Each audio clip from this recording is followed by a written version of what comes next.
Мен жүрөгүмө мындай бир сезим келди да. Аллах Таала, Кудай Таала мындай 30 жылдан берки кыргыз элинин мындай батасын, ичиндеги эң сөзүн мындай ишке ашырайын деген сыяктуу бир ниетте турат да Аллах Таалачы.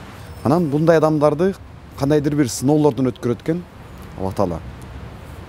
Мынакей өзү да айтып атпайбы, менден алып да көрдү, берип да көрдү байлыкты, бийлик алып келип да көрдү, алып да көрдү, камалып да чыктым деп. Мынакей бул оңой сыноолор эмес. Ошол сыноолордон улам бул киши чыйралып, такшалып, жүрөгүндө патриоттулук сезим ойгонуп, ыйман ойгонуп дегендей. Ушул элибизди башкарууга даяр болуп калды деген бир даяр деген бир жүрөгүмдө бир кандайдыр бир сезим турат. Чет жерлерде, чет өлкөлөрдө ушундай бир такшалган, билимдүү, иштин баягы көзүн билген чет өлкөлөрдө ушундай чоң бизнестерди башкарып, же болбосо мамлекеттик кызматтарда, же болбосо момундай чоң иштерди кыймылдатып жүргөн, иштин көзүн билген жаштарыбыз көп экен.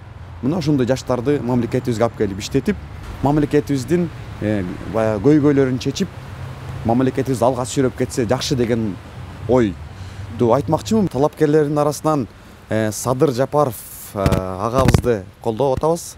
Бир эле адамга жоопкерчиликти берсек, ошол адам баарын көзөмөлдөп, бир колго баягы жакшынакай тизгинди колго карамап, кыргыз элибизге жакшы бир кызмат кылып берсе деген бир жакшы ойдобуз.